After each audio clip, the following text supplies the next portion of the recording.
যখন কোন বেনামাজি বান্দার মৃত্যুর সময় হয়ে যায়, সারা জীবন ইসলামের বিপক্ষে কথা বলেছে, ইসলামের পক্ষে থাকে নাই, নামাজের সময় আজান শুনে রাস্তার কিনারে হেঁটে গেছে, মসজিদের মধ্যে যায় নাই, দ্বীনের পক্ষে কথা বলে নাই, দ্বীনের বিরোধিতা করেছে, তাদের মৃত্যুটা কেমনে হবে শুনে যান।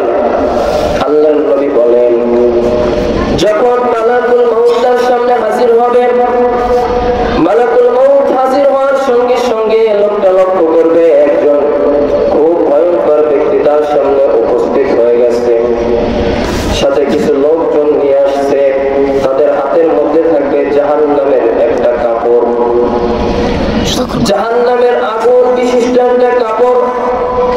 মালাকুল মউত খুব ভয়ঙ্কর একটা চেহারা নিয়ে বান্দার রূহ কবজ করার জন্য বেনামাজি বান্দার নিকট উপস্থিত হবে।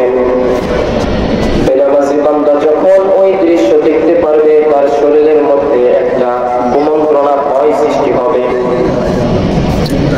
মালাকুল মউত তার নিকট এসে বলবেন, ইয়া আইয়াতুন নাফসুল খাবিসা উখরুজি ইলা মাতাবিল্লাহ, হে বান্দাটা তুমি বের হয়ে আসো, আল্লাহ তাআলা তোমার উপরে নারাজ হয়ে গেছে, তুমি রূহের থেকে বের হয়ে আসো, তুমি শরীর থেকে বের হয়ে চলে আসো।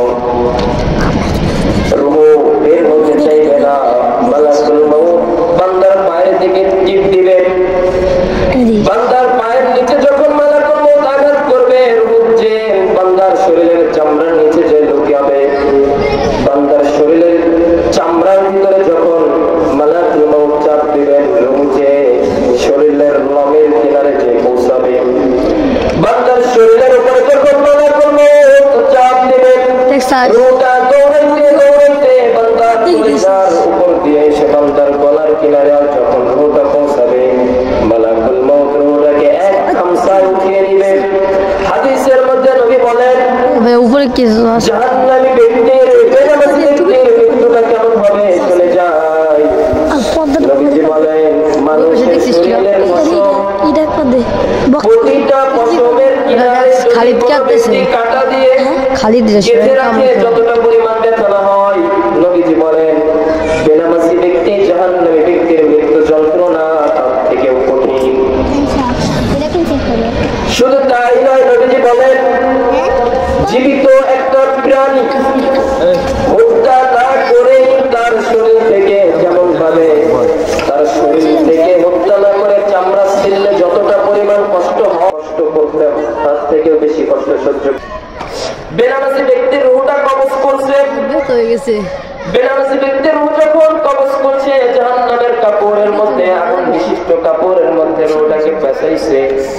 ফেরেশতারা বলেন এত পরিমাণ দুর্গন্ধযুক্ত কাপড়, ফেরেশতারা নিজে নাকে হাত দিবে, ফেরেশতারা নিজে নাকের উপরে হাত দিয়ে রূহটাকে নিয়ে যাবে, প্রথম আসমানে নিয়ে যে দারোয়ান ফেরেশতাকে ডাকতে বলবেন, ফেরেশতা দরজা খোলো।